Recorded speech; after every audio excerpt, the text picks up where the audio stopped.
Daily bread Bible facts. దావీదు పట్టణం అని దేనిని పిలుస్తారు? దావీదు పట్టణం అని పిలువబడక ముందు ఆ పట్టణంలో ముందుగా ఎవరు నివసించారు? యేసుక్రీస్తు దావీదు పట్టణంలో పుట్టాడా లేదా బెత్లెహేములో పుట్టాడా అనే విషయాలు ఈ వీడియో ద్వారా పూర్తిగా తెలుసుకుందాం.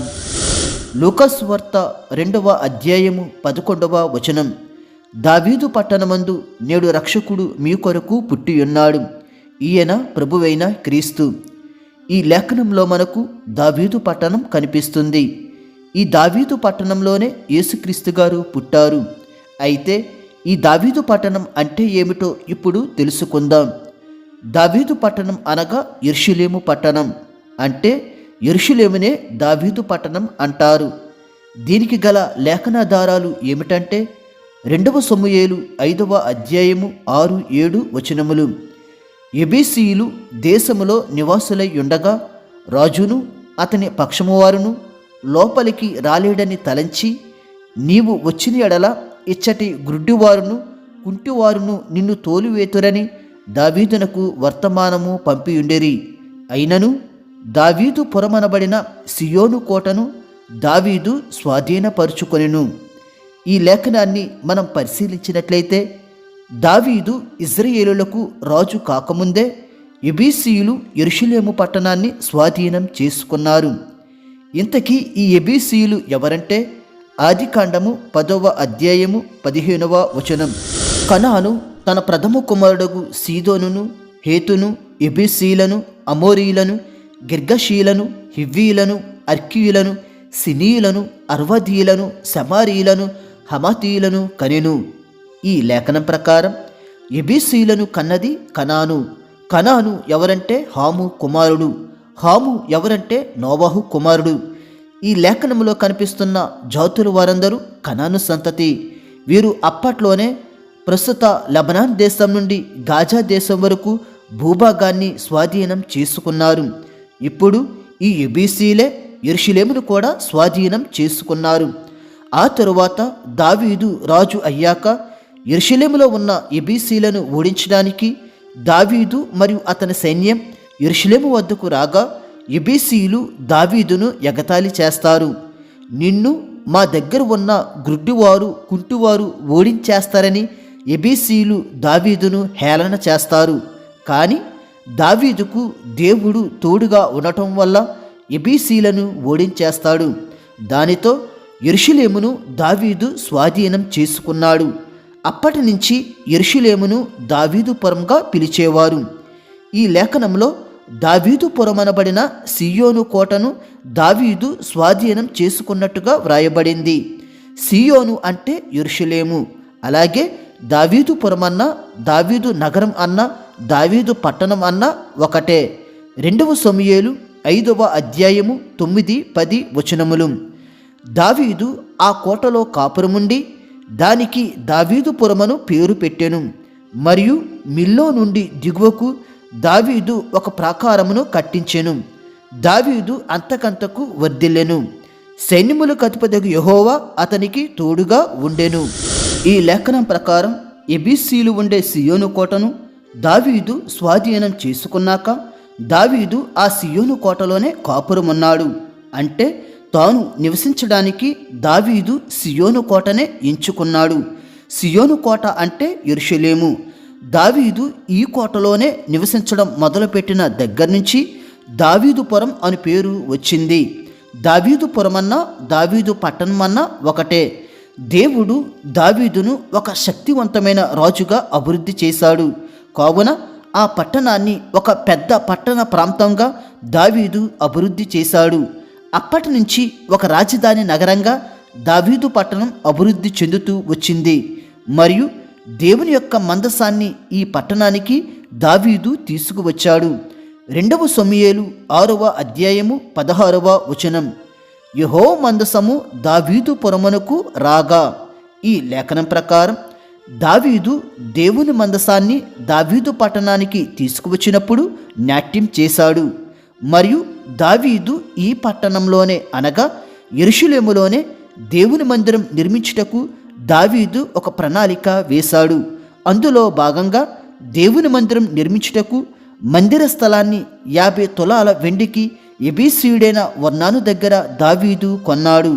కానీ దావీదు యెరూషలేము పట్టణంలో మందిరం నిర్మించుటకు స్థలం కొన్నాడు గాని ఆ మందిరం మాత్రం దావీదు కుమారుడైన సొలొమోను చేత కట్టబడింది.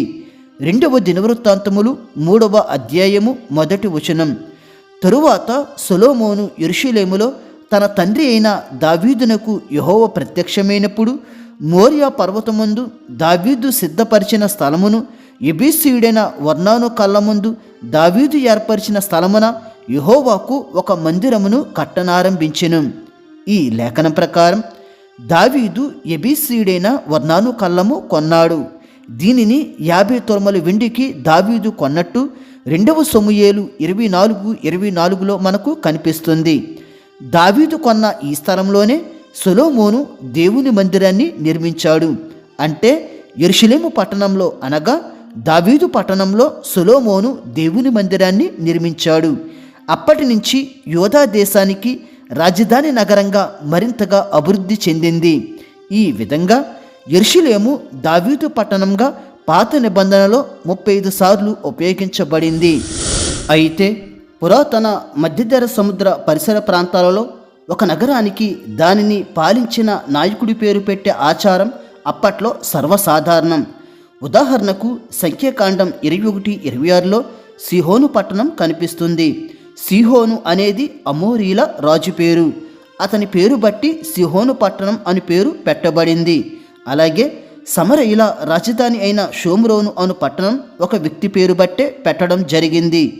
1 రాజులు 16వ అధ్యాయము 24వ వచనం. ఆ కొండ యజమానుడైన షెమెరు అనునతని పేరును బట్టి దాన్ని కట్టించిన పట్టణమునకు షోమ్రోను అని పేరు పెట్టెను. ఈ లేఖనం ప్రకారం షోమ్రోను అని పేరు ఆ స్థలం యొక్క యజమానుడైన షెమెరు అని పేరును బట్టి వచ్చింది. ఈ విధంగా పురాతన కాలంలో నాయకుల పేర్లు నగరాలకు పెట్టేవారు. ఇలా ఈ రోజుల్లో కూడా కొంతమంది ప్రముఖుల పేర్లు కొన్ని ప్రాంతాలకు పెడుతున్నారు. అలాగే దావీదు పట్టణం అను పేరు కూడా దావీదు ఎబీసీల నుంచి యెరూషలేమును స్వాధీనం చేసుకున్నాక అక్కడే దావీదు నివసించడం వల్ల యెరూషలేముకు దావీదు పట్టణం అను పేరు వచ్చింది.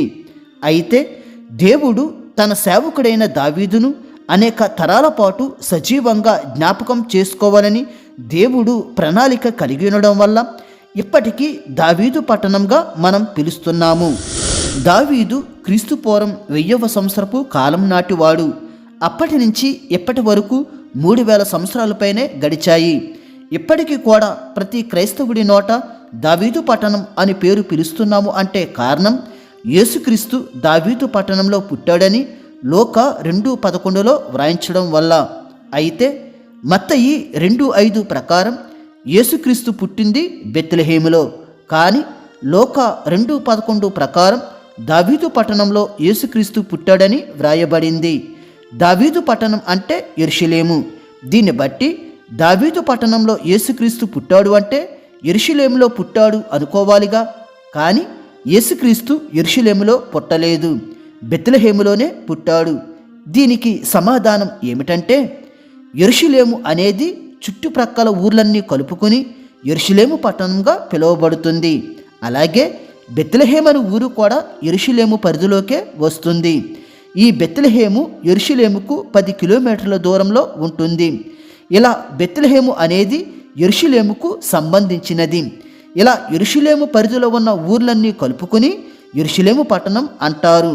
దీనినే దావీదు పట్టణం అని పిలుస్తారు. కావున బెత్లెహేములో పుట్టాడు అన్న దావీదు పట్టణంలో పుట్టాడు అన్న ఒకటే. అలాగే దావీదు రాజు పుట్టింది బెత్లెహేములోనే, యేసుక్రీస్తు కూడా పుట్టింది బెత్లెహేములోనే. ఇద్దరు యూదా గోత్రానికి చెందినవారే మరియు ఇద్దరు యెరూషలేములోనే మరణించారు. అలాగే దావీదు యెరూషలేమును పరిపాలించాడు. అలాగే యేసుక్రీస్తు కూడా రాబోయే 1000 ఏండ్ల పాలనలో యెరూషలేము కేంద్రంగా భూమిని పరిపాలిస్తాడు. మరియు 2వ రాకడ తరువాత భూసంబంధమైన దావీదు పట్టణాన్ని జ్ఞాపకార్థంగా నూతన దావీదు పట్టణంగా అనగా నూతన యెరూషలేము పట్టణంగా శాశ్వతంగా దేవుడు చేస్తాడు. అందుకే ప్రకటన 22:16లో యేసుక్రీస్తు నేను దావీదు వేరు చిగురును అని అంటాడు. ఈ వీడియో మీకు ఆశీర్వాదకరంగా ఉన్నట్లయితే లైక్ చేసి సబ్స్క్రైబ్ చేసుకోవడం మర్చిపోవద్దు. దేవుడు మిమ్ములను మీ కుటుంబములను దీవించునుగాక. ఆమేన్.